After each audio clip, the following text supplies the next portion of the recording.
joke. 3:30 comes early around here. Hey, everybody, I'm Kyle Ryssdal. Welcome back to Make Me Smart. The Friday edition, we are trying to make the day make sense. Trying.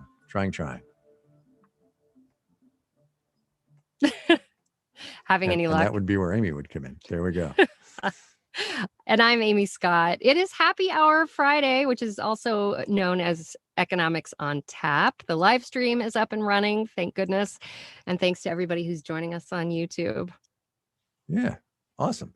All right, so we'll do it the standard way we do it Fridays. We'll do a little news. We'll share what we're drinking, maybe in reverse order of that. And then we'll do half full, half empty. I think it's Drew in today. I don't know that Liana's on the board today. Drew Jostat, the silent heartthrob of Marketplace, is back. Amy, I'm happy to see you got your closet all dressed up. That's awesome. Yeah. You can see this is a moving blanket in the background. It absorbs the sound. It's a good thing it's spring and nobody needs to reach in here for their coats anymore, because that was a problem. Yes. What are you drinking? I've just got some bourbon and soda, but I do have a I have a Death Star shaped ice cube in honor of George Lucas's birthday today. So happy birthday. Oh, is today George Lucas's birthday? Oh, apparently, nice. Yeah, I learned that on Twitter. I'm not as much of a nerd as this may suggest, but yes, happy birthday. Good. What I love is how apologetic you were. It's like just bourbon, and I'm like, Molly comes in here with just, I got tequila. That's all I got. I got tequila. So it's all good. It's all good. It's my simple drink. How about you? What do you drink? What's on tap? I'm doing my standard beer. I've got a Bowery West Dig My Earth Hazy Double IPA. Quite nice, quite refreshing. The first of what I anticipate will be several this afternoon. Just cause. Okay, let's dig into the news. I want to save yours because I saw yours earlier, and I think it's just amazing. So let me blow through mine. And again, it's like 0.75 a piece. Neither of them are a full story, and I'll do the easy one first. So DarkSide, the hacker that hit Colonial Pipeline last weekend, I read in the Wall Street Journal today, is disbanding. It's shutting down, which I find fascinating for a couple of reasons. Number one, it's like a company going out of business. They did what they meant to do, and they're done. But also, apparently, the Journal reports these kinds of I was going to call it a company, but these groups do this all the time, right? They make their hit, the press gets really hot, and authorities are looking at them, and they just kind of disband and go away, which makes the problem like 47,000 times more difficult to find the guys who did this, or the women, frankly, who knows? And I think that's really just a sign of the struggle and challenges that we face. I just think because they disband and then they pop up somewhere else, right? Right. Exactly. I mean, they're not going away, right? They're coming back in some different guise. Item number 2, and Marielle talked about, not Marielle, Megan McCarty-Carino talked about this on Marketplace this afternoon. But this whole mask mandate thing and the decision yesterday by the CDC, while I'm all in favor of it, is causing all kinds of stress and concern at the local level. And when I say local, I mean like businesses on the retail level. Like Trader Joe's has said it's not going to require masks anymore. Walmart is apparently going to stop requiring masks, but other companies are. And what we have now, again, is that thing we were in the beginning of this pandemic where like some clerk making $16 an hour is in charge of enforcing mask policy for the company with what are going to be really irate customers who will legitimately say, oh, the CDC said I don't have to do this anymore. But the company does, and the company is allowed to do that. And some poor person who's on an hourly wage is like, I just wear the mask, man. And it's a little challenging. And I think it would have been nicer had the CDC said, look, in 2 weeks, we're going to make this policy move. I don't know, or something. Of course, maybe that's not realistic. Maybe everybody would have just gone, oh, come on, do it now. So I don't know. Yeah. And it raises, again, the question we talked about yesterday, which is like, do we bring the kids to the store? When they're not, when people aren't masked, how do you know who's vaccinated and who's not? So there's a class of citizens who are unvaccinated and will be for the foreseeable future, who are just like, what do I do now? How do we trust the system? Yeah. So not to put you on the spot, but we talked about this yesterday. What are you going to do with your kid? We talked about that this morning. I think we're going to keep doing what we do. They're going to wear masks inside. Outside, I'm less worried about it. And probably I'm not going to take them to these public venues where there are a lot of unmasked people and you have no idea who's vaccinated and who's not. Right. Yeah. Right. That's another thing, by the way, the whole honor system part of this, while in theory it should work, it won't, because people are jerks. And that's kind of too bad, you know? Yeah. Not everyone. Anyway, not everybody's a jerk. No, I didn't mean everybody was a jerk. A lot of people are I know. We got to count on the non-jerks outweighing the jerks. Yeah. Yeah, for sure. All right. So let's get to yours. I just think this is such an amazing story. I think it's so interesting. I do too. Okay. So BuzzFeed found President Joe Biden's Venmo account. And at first glance, I'm like, okay, so now they can pay him some money. I mean, what's the problem? But That's right. But it's a big privacy issue for everyone, a national security issue when it's the president. But so basically the president had mentioned, casually in the New York Times that he'd Venmo'd his grandchildren. And so this had folks at BuzzFeed thinking, well, maybe we can find his account. They found it in less than 10 minutes.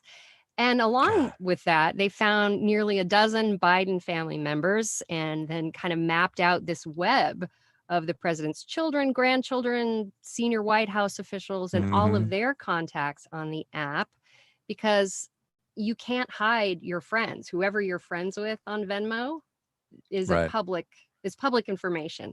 And so, Venmo's been, which is owned by PayPal, has been, under the spotlight for a while for making its transactions public by default. So if you sign up and you're not aware of this, like everyone you're on the network gets to see who you've paid. So like if you're paying your therapist, for example, oh, my friend just paid their therapist. Yeah. Right. Or, maybe it's innocuous things like pizza, but I don't really need to know who my friends are paying. No. But nor do I want to, right? Yeah. Right. So I turned that off as soon as I realized it. But you can't make your list of friends private. There's no way to turn off that setting. And so, when you think about the privacy implications, maybe that therapist, for example, has every client on their friend list and people could find out who they're seeing, who they're working with. Or survivors of domestic violence might have an abuser who uses their social connections to try to track them. So you can think about all the implications. For the president of the United States, he quickly, of course, shut down his friends. He just unfriended them, apparently. But, it makes the rest of us kind of wonder, how could this information be used and what can we do about it? Totally. And I'm not one for, oh my God, I have no privacy online, but every now and then stories like this give me the heebie-jeebies because it's a thing you hadn't even thought of. And you're just like, ew, really? Do we have to? I don't even know. And then honestly, just to be completely honest, the idea that Joe Biden or whoever's minding the store for him cyber wise, right? Because it's not like he's sitting there on his iPhone Venmoing his grandchildren, or maybe he is. I don't know. Whoever's minding the store for him really blew it. Right? Yeah. You don't get to be you got to think of ordinary everything. guy when you're the president. Right. I mean, they gave Obama like a special iPad or something for the PDB. So anyway, I love that. I think it was kind of funny that he had less than 10 friends on there. So, which says nothing about his popularity. He's a 78-year-old guy who, whatever. Yeah. And look, he's been around a long time, and I'm sure, Chuck Grassley would be in his Venmo if he and Chuck Grassley still went out to get a drink after work or something. I don't know. Yeah, Kai, you're not friends with me on Venmo. I'm totally friending you on Venmo, so you can pay me. Yeah. Oh my God. I actually just started up my Venmo. Very long story about my wife my wife managing all of the money in our family, and I have no clue as to. I've heard that. I need one of those. All right. So what's next? It's such a lifesaver. All right. So what's next? Here's what we're gonna do. We are going to do a little bit of please help us out, because number one, we need to, and number two, we need to. I got a package this afternoon from FedEx, which is sitting inside the front door, and I haven't opened it up, but it is a brand new Marketplace tote bag. And the tote bag is, of course, for fundraising season. I think it's a little on the nose for a public radio fundraising thing, but that's just me. Nobody asked. It's cool though. It's got like a leather handle or something. I know it is supposed to be really nice, and I'll know as soon as I open it up. No, it's not. Canvas material, leather straps. Take it to the beach, take it to the farmer's market, wherever you want. Tony's going to post a link to it, by the way, in the comments. But if you're just listening, you can see it at marketplace.org/GiveSmart, which is the link also to give. But here's the deal. Number one, this is not your average public radio tote bag. It was designed for us by a Make Me Smart fan named Audie Norman. He has done drawings of me and Molly. If you saw the one of Molly driving a motorcycle with me in the sidecar looking mildly terrified, that was it. That was Audie. It's kind of cool. You should check it out. It's really, it's beautiful art. Marketplace.org/GiveSmart. Yeah. Yeah, it really is. And Audie's super talented, actually. And I should hire him to do some like personal things for my family or whatever. But anyway, marketplace.org/GiveSmart. There is a link in the show notes. And here's the bottom line. I make fun of fundraising a lot. And Stephanie Patterson, if you're listening to this, I'm really sorry for doing that. But we could not do this show without you. Me and Molly and Amy and Kimberly and Andy Euler and Megan McCarty-Carino and Meryl Segarra, who sit in on this pod every now and then. And in point of fact, everybody at Marketplace we literally would not have our jobs if it wasn't for all y'all. So just know that and know that we know it. And if you can, help us out. Marketplace.org/GiveSmart, or there's a link in the show notes. And there you go. And we have the best listeners. We do. We totally do. I love our listeners. Totally do. Well, also, I got very serious there for some stupid reason. But Drew Jostad's going to save me from that. Oh, God. All right. So half full, half empty. We give our predictions on whatever Drew, the secret heartthrob of Marketplace, tells us. Amy, I think this is your first time in the barrel. So I know nothing. I'm terribly nervous about making predictions. That's the bottom line. You can say whatever you want. So Drew, hit us up with number one, would you? Are you half full or half empty on summer camps? Oh, so I did an interview this week with Mr. Nissen, whose first name I have forgotten. He runs Friendly Pines in Prescott, Arizona. He's retiring this year after 40-something years with the camp, but they're back in action. They're back in action because, number one, they have to be for business, but number two, they can be now after last year taking it off. I am half full on summer camps. I think kids need to just get the hell out and run around. Full stop. And parents need them to be somewhere. Yes. Yeah. Somewhere that's not put in in a the plug for the parents. School. Yeah. I'm totally half full. Our kids are going to camp. Can't wait. They're going to be masked, as we discussed earlier, probably most of the time, except in the pool, because they need to learn to swim. I mean, my kids lost a year of swim lessons. That's a safety issue. Right? Yeah. So I'm totally half full for sure. Excellent. For sure. Drew, hit it. How about the vaccine perks?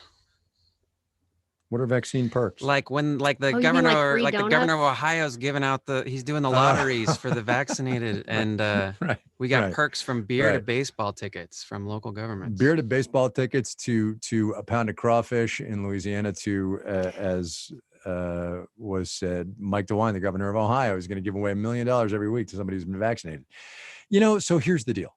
I think I'm half full, but I don't know, because incentives are funny. And if you skew incentives, then weird things happen. So can I do like quarter full? That's what I'm doing. I'm doing quarter full. Yeah. I'm with you on that. I mean, I'd like to think we don't need to bribe people, but on the other hand, we want to reopen. We want to go. I'm pro-vaccine. I'm just going to say it. So, whatever it takes to get people to get the shot. I'm in. Fair enough. Yep. Okay. The default ought to be pro-vaccine, by the way, just for the record. Anyway, go ahead. We have a program of affordable broadband subsidies. Yeah, we do. And I saw that go by somewhere. The FCC or whoever's in charge of that, I think it's the FCC, is making it. Look, everybody needs broadband. It's a utility. I've said that on the record. I think it ought to be regulated like a utility, and it ought to be provided like a utility. It must have. If we've learned anything in this pandemic, got to have broadband. That's what I was going to say. Yeah. We've got people parking in library parking lots to work. Yeah. Access. So this is so far we're pretty half full. So we're very full today. We are very full today. Yeah. Very interesting. All right. We're also just very in agreement with each other.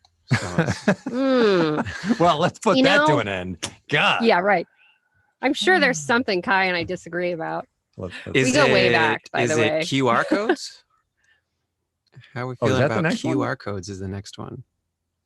Oh God, I missed this one. What about them? I know. So here's the deal. So Scott Tong did a story for Marketplace this week about QR codes and how they are becoming more of a thing in the pandemic, because initially it was a way to be contactless with a bunch of transactions. I did a QR code thing on a bike rental place in Tahoe.